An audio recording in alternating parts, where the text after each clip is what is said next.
Welcome back to the AL.com film room. I'm Matt Scalisi here with Cole Cubelic, our Auburn football analyst. We're going to be breaking down the Outback Bowl between Auburn and Wisconsin, taking a look at how this matchup is going to play out. Cole, before we get into the specifics here, let's talk about Auburn's approach going into this game. Where's their mind at, as a team, coming off of this 8-4 season and going into this bowl game? That's a good question, Matt, because I think that this team's expectations were a little bit above this game before the season. And realistically, they should have been. This is a team that had opportunities. I think from a talent perspective, we don't really go back to many games this season and say, well, Auburn just wasn't going to be able to keep up with those guys. A lot of mistakes, maybe a lack of leadership at times, and some guys really just out of place, not playing assignment or fundamental football. You have a couple kids that are going to be leaving early, but you have a strong senior class and guys like Reese Dismukes that have played a lot of football, guys like Nick Marshall who've come in and played meaningful football, Cameron Ortiz-Payne that's been a big contributor. This is a very strong senior class, and if you kind of add to that a couple of the young kids that you basically know are going to go ahead and leave, you would think that these guys want to go out and close on a good note. I always feel like veterans, leadership, seniors give you a big edge in bowl games. Almost replace that with home field advantage a little bit. No one has a home field advantage, but if you're a veteran team, an older team, and you have those seniors, it means more to those guys. They want to leave the lasting impression. They want their class to go out on a positive note. So that's kind of usually how I balance things out. So from that perspective, I think it's a group that knows they had a few letdowns this season, and they really want to finish on a positive note. You mentioned the seniors. On the other side of that, there's, you hear a lot of times people talk about a bowl win kind of giving the program momentum going into the offseason. How much do you subscribe to that idea? Do you have any experience of a big bowl game kind of leading into the next season? Not really. Look at Oklahoma. I mean, they were going to be lights out this year, right? Because they looked so good in their bowl game last year. It's nice for us to talk about in the offseason, and it's nice for us to use to project to the next season. This team dominated this team. We're going to put them in the top 5.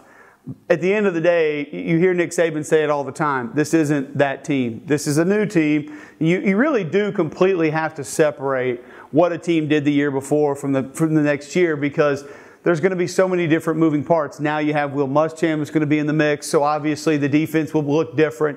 There'll be different verbiage, different calls, different alignment. Guys will be in different places. So this will be a very different football team next year, and I think that's part of what makes this bowl game interesting. What do we see from Jeremy Johnson?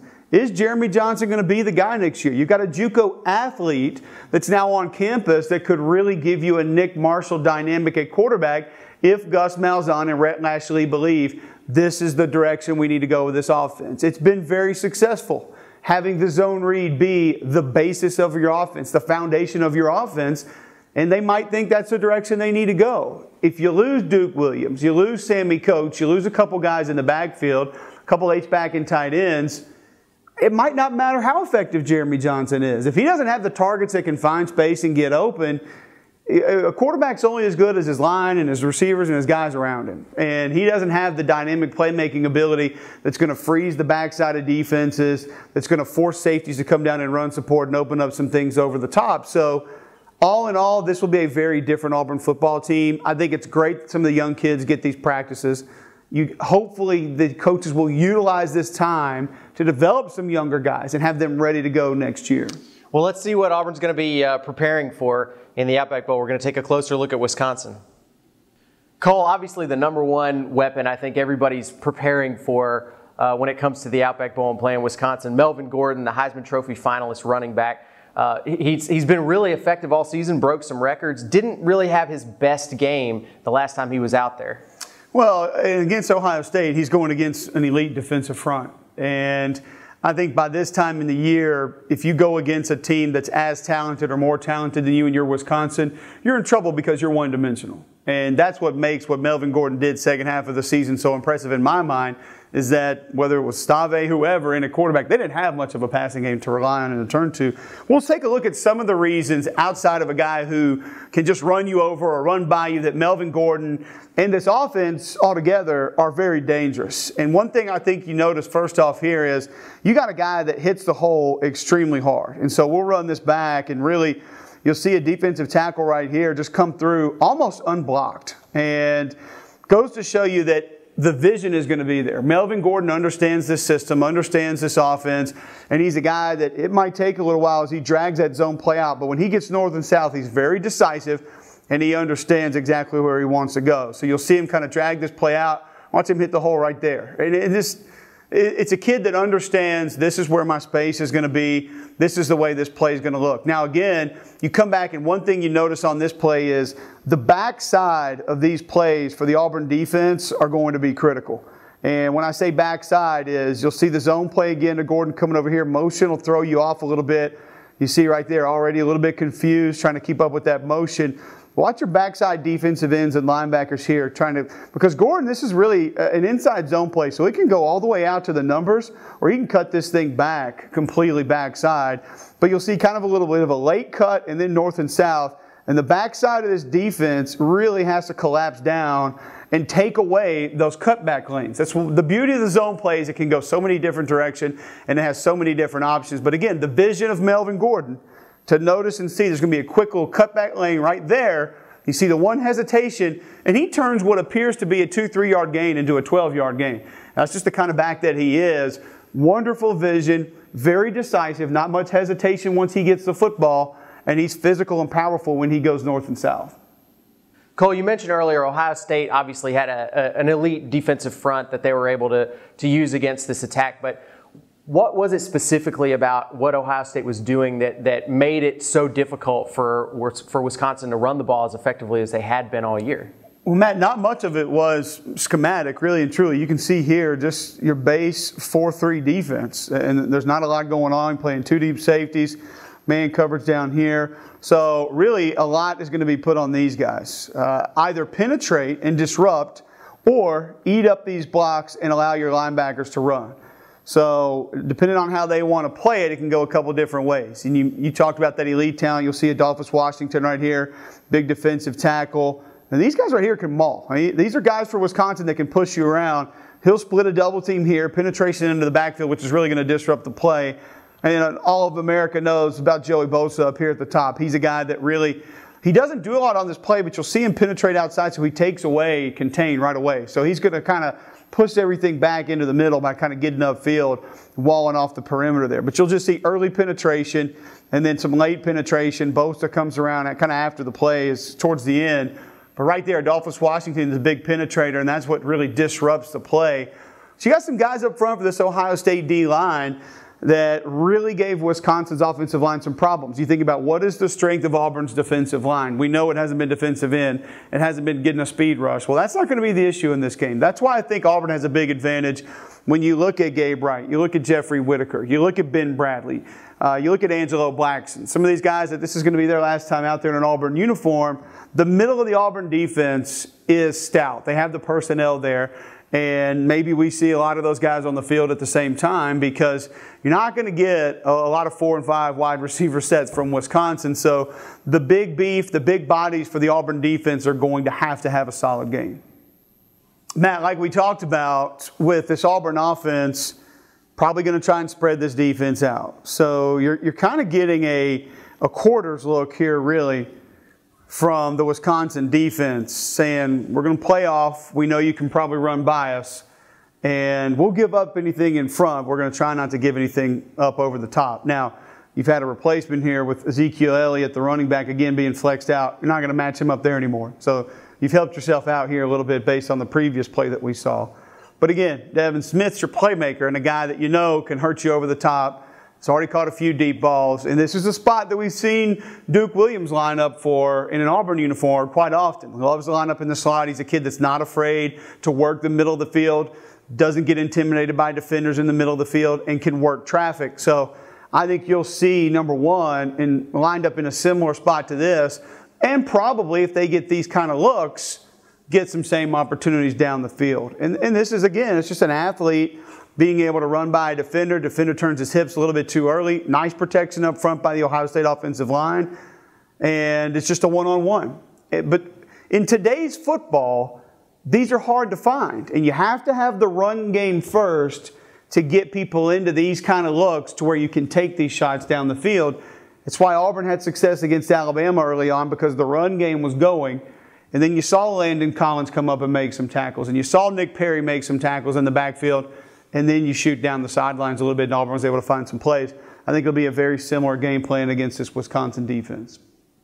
All right, Matt, we'll talk some Auburn offense now. And we talked 4 wide receiver sets, kind of spread the defense out. And maybe a similar look to what you'll get here.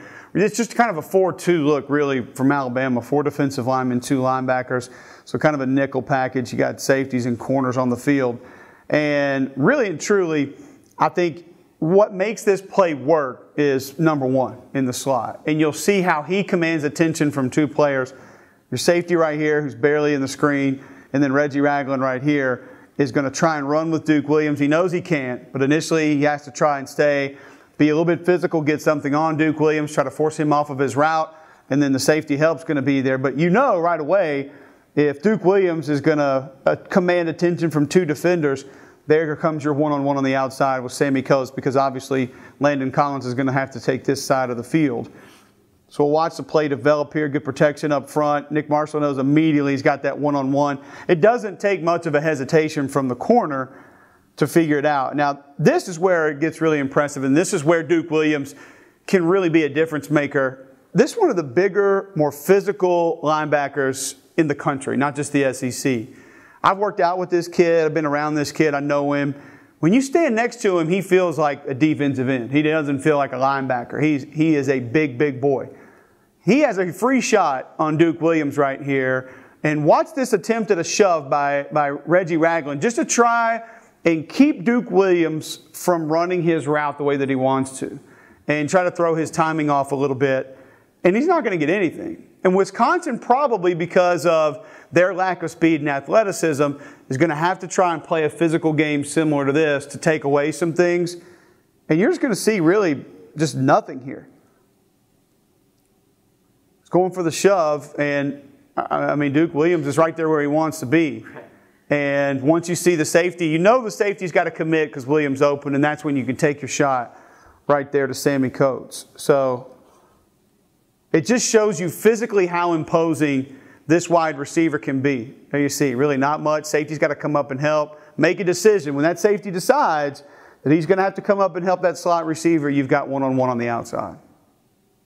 Matt, we talked about this Auburn offense spreading Wisconsin out. You can see that here, 4 wide receiver set, but the dynamic of a running quarterback is what makes this very difficult to defend. So you're going to see Nick Perry really flash up quickly, spotted on Cameron Artis-Payne, most likely expecting a screen on 2nd and 3, or potentially playing run and run support. And then when he realizes that Cameron Artis-Payne is releasing, he's going to take him. So sort of a man concept, really. Those guys are going to be matched up. You're matched up. Safety help's not going to be able to get over fast enough with Sammy Coates on the vertical route on the outside. But it just goes to show you, with weapons out of the backfield that can hurt you in different ways, it forces defenses to respect that and come up and play that and attempt to neutralize that. So Nick Perry flashing up here, you're going to see, is really what gives Sammy Coates the advantage on the outside. Now, of course, it's Sammy Coates winning the route, but it's a difficult task when you got a kid that's running sub 4.4 and is big and physical, who can probably do some things in front of you as well, be able to give you a move and then get by without safety help over the top. And something that most likely Auburn saw, and I think that Auburn will see against Wisconsin, is a team that wants to focus on the run game, understands that they're not athletic or fast enough on the outside, so they'll try to mix it up and do some different things. But when you come overly aggressive and you try to overcompensate for different things, we talk about this with Auburn's defense all year long, trying to overcompensate for not having a pass rusher. And you blitz and blitz and blitz, and at some point in time, it's only going to take a little bit of protection, like a Kyle Allen for A&M, where you can sit in that pocket, 1, 2, 3, hit a few timing routes, and next thing you know, you're in big trouble. So I think Auburn will get some one-on-ones, and I think they'll take some shots like Ohio State did against this defense and just say, we're more athletic, we're bigger, more physical, and faster than you, so we think our guys can go down and make plays. All right, Cole, we've broken down the matchup here. Ultimately, going into this game, how do you like Auburn's chances against Wisconsin? I feel really good about Auburn being able to win this football game, but I don't expect them to blow this football team out or for it to be a comfortable victory because you're going to have to find a way to stop Melvin Gordon. And this offense, I do believe, is a little one-dimensional. They don't have a downfield threat. They don't have a quarterback that can really push the ball down the football field consistently. But this is a bad Auburn defense. And now you're trying to change coordinators and go hybrid coordinator with the new coordinator watching, and hey, you know what the calls are going to be. I expect a lot of base defense from Auburn, go a lot of big bodies, and just kind of say, if you get us on the back end, so be it. We don't think you have the athletes to do it, but we have got to focus in on Melvin Gordon and attempt to take him away, or at least neutralize him. The only time anybody's really had success doing that's been 2 times this season. LSU in the second half when they didn't play him, and he went crazy in the first half, and then the Ohio State game. So there's a little bit of a plan there from an execution and an X's and O's standpoint from what the Buckeyes did. And Auburn's defensive front is not the same as Ohio State's, but and the linebacking crew is not as talented as Ohio State's. But I do think that there's enough talent and enough big bodies in this Auburn front seven to be able to cause enough problems and put Wisconsin in 3rd and 7s, 3rd and 10s where they're just not comfortable. All right, well, we'll see what happens, and we'll be back after the Outback Bowl to break down the game for you. For Cole Cubelic, I'm Matt Scalisi. Enjoy your holidays, and thanks for watching us here on the Film Room. If Auburn wins, we get the bloomin' onion, right? That's right. We'll eat one while we watch.